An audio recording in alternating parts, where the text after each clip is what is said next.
Shalom. First and foremost, I'd like to give all praise to Yahweh, Ba'ashem, Yahushai, Ba'ashem Rakakadash. Double honors to the elders and apostles, a great millstone, who are teaching us truth and sincerity. And a shout out to Yakim and Yaquath that are doing the work. Bracha the Yahweh, Bracha the Yahushai, Ba'ashem Rakakadash, Bracha Tum. So, a lot of moves being made, and Most High ain't with America or its proxies, aka Gomer and all his bands, as they are now making their moves into the Idlib province. And then you already seen how people are standing up to the U.S. and actually telling them to get the fuck out of Syria. Well, Gomer has stepped up its presence after pretty much a disagreement with Russia. So get into that as this footage from Press TV. So they're moving into the Idlib province to protect their terrorist groups. And even though it looks like Turkey's broken off from America, make no mistake about it, these are terrorist proxies that America set up with Gomer. So they still work covertly together. It's just that U.S. is stealing the oil.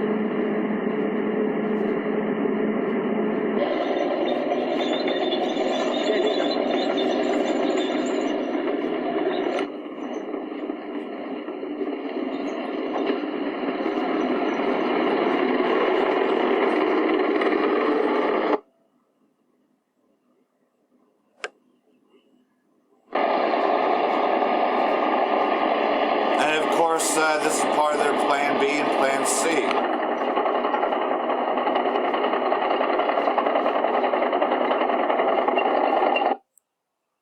And so this was taken from the video here on Press TV, because this is the only way you can get Press TV videos, as YouTube has pretty much banned their channel.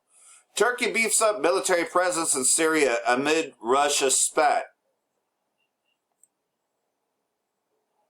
Turkey significantly beefs up its military presence in northwestern Syria amid continued disagreement with Russia over Damascus counterterrorism operations in the area. On Tuesday, Turkey's Haber TV reported that the Turkish army had dispatched around 300 military vehicles to its observation post in Syria's Idlib province. It said the convoy featured military trucks, armored vehicles, and self-propelled artillery. A video provided by AFP, meanwhile, showed a Turkey military convoy arriving in the village of Mataram in a militant-held area in Idlib that lies near the strategic M4 highway. The highway connects the flashpoint town of Sarkhu with government-held Latakia. Turkey has 12 observation posts in Idlib set up as a part of Iran brokered agreement with Russia to de-escalate the situation near the Turkish border. Some of the posts, however, now lie in the territory that has been recaptured in the joint Russia-Syrian efforts. Ankara, which itself supports a number of anti-Damascus military outfits, aka terrorists, in Syria, claims that Syrian offensives there have killed 13 of its troops this month. It has threatened to attack the Syrian military government unless forces abandon the liberated areas and ask Moscow to stop Damascus. Earlier reports said the Turkish military has gone as far as conducting some strikes against the Syrian Arab army. So make no mistake about it, Turkey, well, they've been at war with Syria. Damascus, though, has vowed to liberate the entire Syria, including Idlib, which contains the largest remaining counter concentrations of Takfiri terrorists in the Arab country. And Bashar al-Assad was on TV yesterday as well, telling the Syrian people this. According to the Syrian government, there are at least 70,000 militants in the militant-held part of the province, many of whom belong to Hayat Tahrir al-Sham, formerly known as al-Nusra Front, or al-Qaeda's Syria's offshoot. The Turkish government alleges that by refusing to contain Damascus' advances toward re-establishing its sovereignty over the Syrian territory, Moscow has flouted the agreement it has made with Ankara concerning the Arab country. At one point, Turkish President Erdogan even threatened to quit the Astana process, a Syria talks framework that gathered Moscow, Ankara, and Tehran, and the Turkish forces abandoned their joint patrols with the Russian troops in northwestern Syria. Russia has, on the other hand, blamed Turkey for failing to re-end the Ankara-backed militants in Idlib, which Moscow says were mounting attacks on Syrian and Russian forces. So, pretty much, though, this is happening, just as everyone has predicted. More in. Hasaka claims hold gatherings in Kurat Amal village as support for the army. So, very much so, the people of Syria do support their president, and, pretty much, though, they all speak as one, that they want the U.S. out.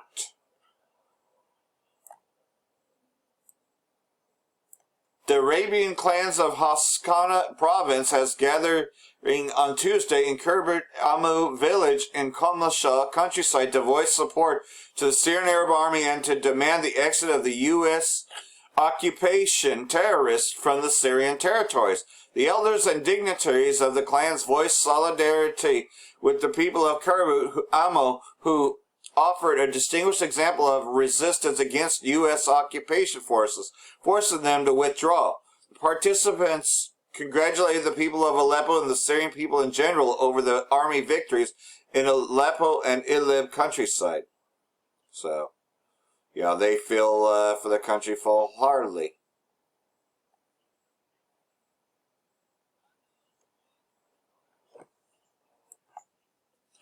And, surprisingly, if you happened to catch this, I actually did record this on the DVR. Now, President Trump was there on Sunday, and they could only get in 21 laps that day, as pretty much what had happened is there was a terrible weather, so it didn't even go until the next day, which was Monday, yesterday.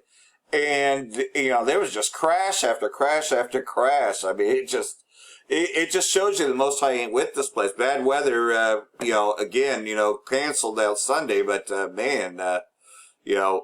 pretty much, though, as you can see here, of course they have a winner, but there was a terrible crash with Ryan Newman, who was in there.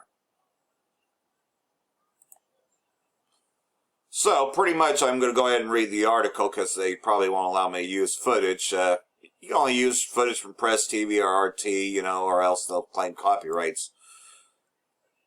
NASCAR driver Ryan Newman was listed in serious condition and is being treated at a Daytona Beach hospital after suffering a horrific crash, just as Denny Hamlin won the Daytona 500 Monday at Daytona International Speedway. Newman's team, Rush Fenway Racing, issued a statement shortly after 10 p.m. with an update on Newman's condition. Ryan Newman is being treated at Halifax Medical Center. The statement read, "He is in serious conditions, but doctors have indicated his injuries are not life-threatening. We appreciate your thoughts and prayers and ask you that you respect the privacy of Ryan and his family during this time. We appreciate your patience and cooperation, and we will provide you with information as it becomes available." So, either way, though, like I said, there was just crashes. I mean, this is probably one of the most crashes, but this was the one that was really bad. I mean, I saw the oil and the gasoline leaking, man. The thing was about to catch fire, and any more second, man, the whole thing would have blew up. Newman, 42, has won 18 NASCAR Cup races, including the 2008 Daytona 500 and 18 full-time seasons in the series. This is the second season driving the number 6 Ford for Rush Fenway Racing. "We're grateful for the news about Ryan," says Marsh Roderick, a global director of Ford Performance Motorsports, in a statement. "We had been waiting for information just like everyone else, so to hear some positive news tonight is a relief." And like I said, nobody died in this thing, but man, if you had watched it, just, man, the bad weather, okay, and that's right after Donald J. Trump said, "Start your engines," and then just crash after crash after crash yesterday, man. It just, this ended up being a 2-day event, because they ended up just showing you footage from 2019 on Sunday, when it was supposed to start. So, That just shows you, and this being the most watched sport, that just shows you the Most High ain't with this place, Babylon. And America can't be too fucking happy about this. Iraq and Russia prepare military ties as U.S. threatens sanctions. So pretty much Magog being a guard now into Iraq as well. In morning, continuing fallout over the January 3 assassination by drone of the IRGC's General Qasem Soleimani, Iraq and Russia are preparing for deepening military coordination, reports. Iraq's defense ministry announced Thursday that increased cooperation and coordination is being discussed with Moscow amid worsened relations with Washington, which even last month included President Trump issuing a brazen threat of very big sanctions on Baghdad if American troops are kicked out of the country. Well, they want the terrorists out of their country too. This week, Iraqi Army Chief of Staff Lieutenant Othman al-Ghami and Russian Ambassador Moskov met to discuss future military cooperation. Crucially, General Gomer highlighted Russia's successful anti-ISIS operation over the past year. See, that's another thing. They know that Russia was a big-time help in getting the terrorists out. And they know that as long as America's there, the terrorists will always have a foothold in their country. So they're looking to Russia to get the rest of these terrorists out, which is America. Especially in Syria, where the Russian military has supported Bashar al-Assad since being invited there in 2015. So, you can best believe that Iraq wants to invite Russia in there to get the fucking U.S. out. On Russia's role in Iraq, Ghomi said Moscow has provided our armed forces with advanced and effective equipment and weapons that had a major role in resolving many battles, according to the ministry's statement. So, actually, Russia's been helping the Iraqi military. It has been long rumored that since late summer, Baghdad and Moscow had been in talks to deliver either Russia's advanced S-400 or S-300 anti-air missile defense system, a prospect which U.S. officials have condemned. Like other areas of the Middle East, a U.S. adventurism heightens pressure for a U.S. withdrawal. Russia appears to be seizing the opportunity to move in. This much was affirmed in AP's reporting via at least one anonymous senior official. A senior Iraqi intelligence official told the Associated Press that Russia, among the countries, have come forward to offer military support in the wake of fraught U.S.-Iraq relations following Soleimani's killing. Iraq still needs aerial reconnaissance planes. There are countries that have given signals to Iraq to support us or equip us with reconnaissance planes, such as Russia and Iran, said the official, who requested anonymity because of the sensitive nature of the information. Many military analysts have of late noted that blowback from the incredibly risky operation which killed Soleimani will be a hastening of American terrorists' exit from the region. It could also actually serve to increase Baghdad's dependency on Iran, something which has appeared to be already in the works, and now we have confirmed that Moscow will seek to benefit as well from the worsened U.S.-Iraq relations. Well, the only relations the United States and Iraq has is that the United States took over Iraq when they took out, and by the way, Saddam was their puppet. But they took out Saddam and, they pretty much have been running the region. So that's the only relations Iraq has had. They placed in Saddam, who used to work for the U.S. against Iran, but then Saddam Hussein stopped attacking Iran, and they came against Saddam Hussein in 1990, setting him up to take Kuwait, and then saying that, we're trying to liberate Kuwait was an excuse to attack Iraq when they already told him that he could take it. Certainly now, at the lowest point since the 2003 invasion, U.S. attempt to build a new government, which pretty much, this is going to escalate. You know that war is ineffable, Now then, this pandemic that they started with the coronavirus, just noted, though, that This was going on, as you can see the date here, December 25, 2019, before the coronavirus actually came out. But as part of the Mark of the Beast, the RFID implant, which you know China's been ahead on this, they've been cashless for a while, but even more so, it's coming out because they're using this coronavirus as an excuse to burn money, which they are pretty much going digital, which is part of the Mark of the Beast. China's tech startups kiss goodbye to cash burning as investors focus on profits. From January to November, Chinese companies raised U.S. $35.6 billion in venture capital funding compared to U.S. $93.4 billion over the same period last year.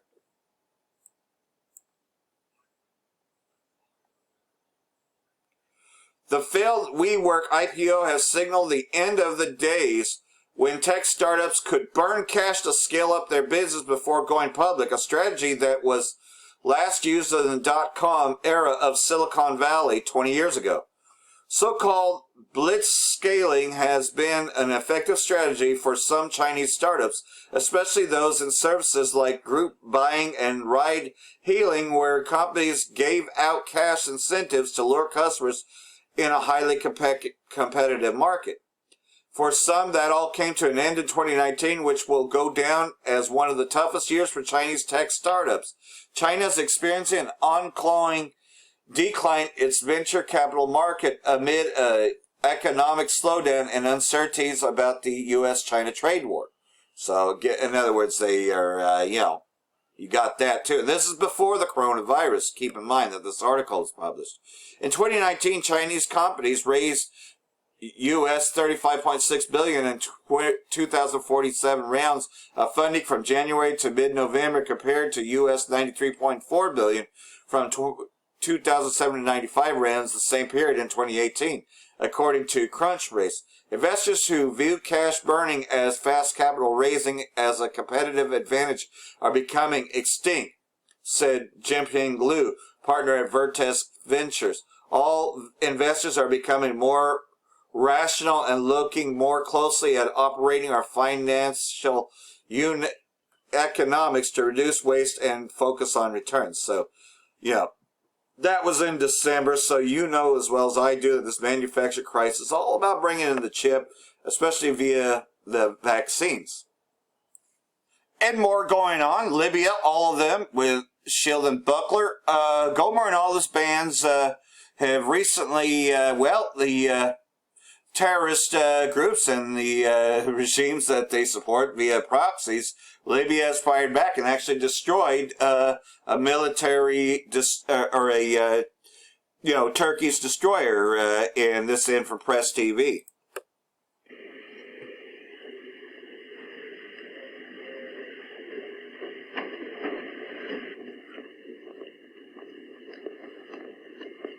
Although I'm not seeing that.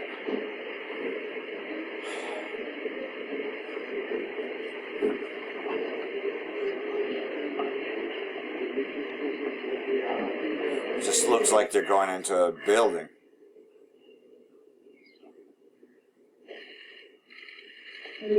Oh, okay, they're just talking about it. All right. How close are you to a ceasefire? Do you need a ceasefire? So, while the situation on the ground remains a situation where the truce is very fragile, is often violated, where new attacks took place even today in the very port of Tripoli, where incidents take place left and right. While this situation remains on the ground, nobody has so far reneged on the principle of accepting the truce, and the political process is trying to find a way to go forward.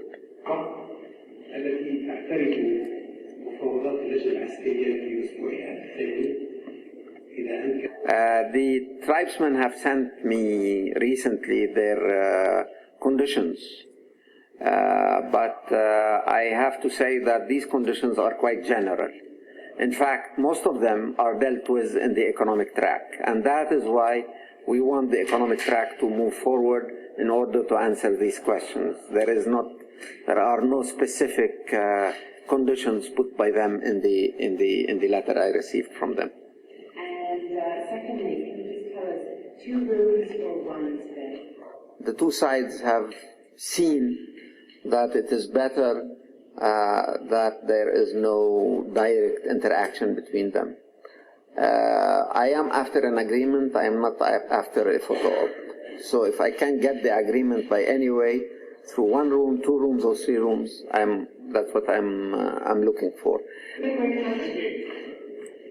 So either way, that's Gomer and all his bands meddling in Libya. As you could tell, though, this is the puppet that they want to put in Libya to pretty much control Libya. That's what Gomer's hoping to do there, as they are failing in the Idlib province. So here's the article. Libya rebels claim to have destroyed Turkish cargo ship in Tripoli. Okay, so it's a cargo ship, pretty much. Armed rebels under the command of renegade General Kafar Hafta in Libya claim that they have destroyed a Turkish cargo ship carrying ammunition and weapons at the port of Tripoli. Yeah, so they were arming terrorist groups, of course. The Turkish ship loaded with the weapons and ammunition that docked this morning in the port of Tripoli was destroyed in a statement on the rebels' Facebook account on Tuesday without providing more details. There was no immediate reaction from Turkey, which sides with the international recognized government of Libya, which basically is the puppet that they put in after Muammar Gaddafi was, pretty much taken out by the terrorists. Official reports said the Turkish ship docked at Tripoli's port have been targeted by artillery fire, and photos circulate on social media showing of a large plume of smoke in the area. The development comes just a day after Turkish Foreign Minister Mevlut Kavusoglu said the Libyan rebels were constantly violating the fragile ceasefire that Haftar must be stopped.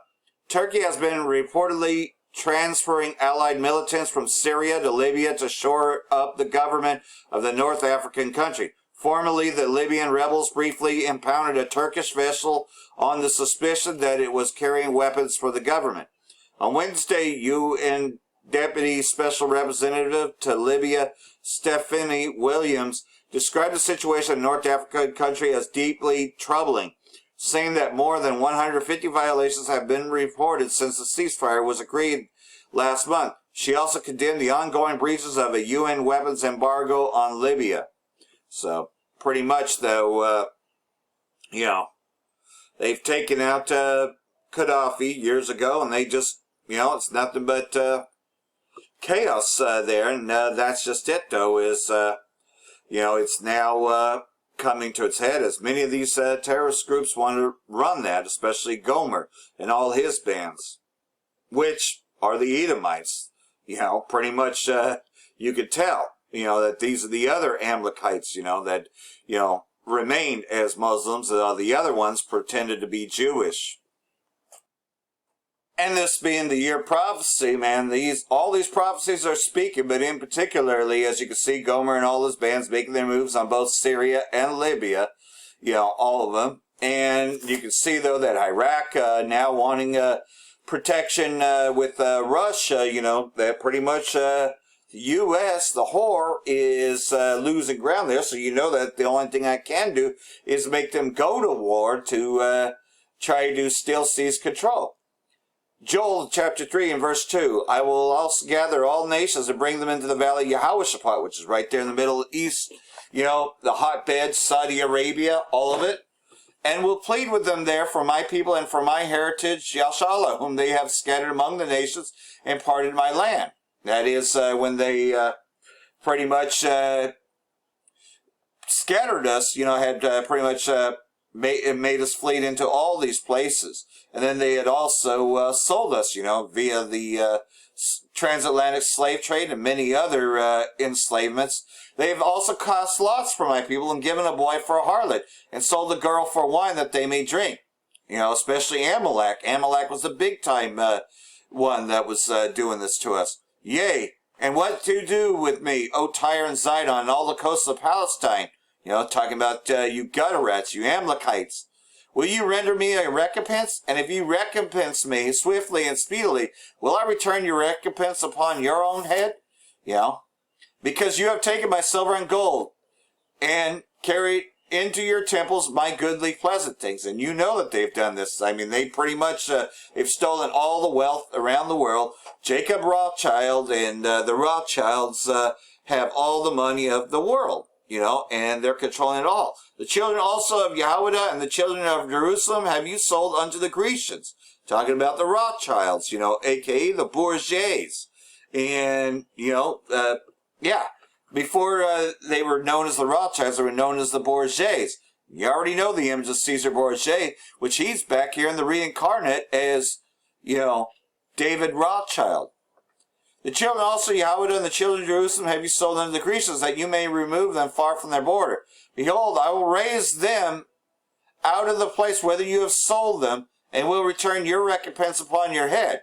That's happening now, pretty much, man. You know, well, what's going on now is that we're out there and we're prophesying, and these prophecies are coming to pass. Verse 9, proclaiming this among the Gentiles, which are all you wicked. Prepare war, wake up the mighty men. Let all the men of war draw near. Let them come up. And that's what's happening. You know, they're all being gathered right there in the Middle East. Beat your plowshares into swords and your pruning hooks into spears. Let the weak say I'm strong. And is that not happening? Has Iran shown itself that it's not just a weak third world country? That it can fight back? Assemble yourselves and come, all you heathen, gather yourselves together. Round about thither will I cause the mighty ones to come down. O Yahweh Hashem Yahushai, let the heathen be wakened and come up to the valley of Yehoshaphat, for there I will sit to judge all the heathen round about.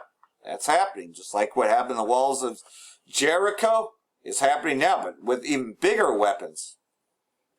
Multitudes, multitudes in the valley of decision, for the day of the Lord is near in the valley of decision. You know, and that's happening, man. The Middle East is a hotbed. The sun and the moon shall be darkened, the stars shall withdraw their shining. The Lord also shall roar out of Zion, and utter his voice from Jerusalem, and the heavens and the earth shall shake, but the Lord will be the hope of his people, and the strength of the children of Yashala. So, you know, pretty much what's going to happen is it's going to call unto us, and we're going to be gathered from the four quarters of the earth. And at the same time, by way of these missiles, these thermonuclear weapons are going to be hitting and destroying. You know, especially jump down to verse 19. Egypt shall be a desolation, another term, and Edom shall be a desolate wilderness. So, you know, modern day Egypt, which means bondage, you know, these places where we were in bondage, shall be a desolation. And Edom shall be a desolate wilderness, and the heart of Edom is America, Babylon the Great. For the violence against the children of Yehoiada, because they have shed innocent blood in their land. Talking about America. But Yehoiada shall dwell forever, and Jerusalem from generation to generation. For I will cleanse the blood that I have not cleansed, for the Lord dwelleth in Zion. So pretty much, though, you know, the whole nation's going to be cleansed, and it's going to be for, you know, the first part of this, the 1/3 that makes it, and then the 2/3 will be coming back. They will be cleansed. And, well, the downfall of America is happening, as you can see all these nations gathering together there in the valley of Yehoshaphat. As you read more and more articles, then you can just see, though, that even the national sport, you can see, though, that the Most High ain't with this place, America. Just talk about the worst day to ever race, man. I mean, you should have seen that. You know, hopefully a good portion of you elect did actually record it on your DVR and take a look at it. It's just crash after crash, man. And then that final fatal one, you know. And it just amazes me, man. You know, we're in some interesting times. Things are different. And, well, we're getting closer and closer to our goal. This being the year of prophecy, we're going to see much more fulfilled as we're nearing the end of the second month. For that, I want to say Barak Yahweh, Barak Yahweh Shai, Ba'ashem Rakakadash, Wa Abba Baval. Brakatham Yehofolek. Shalom.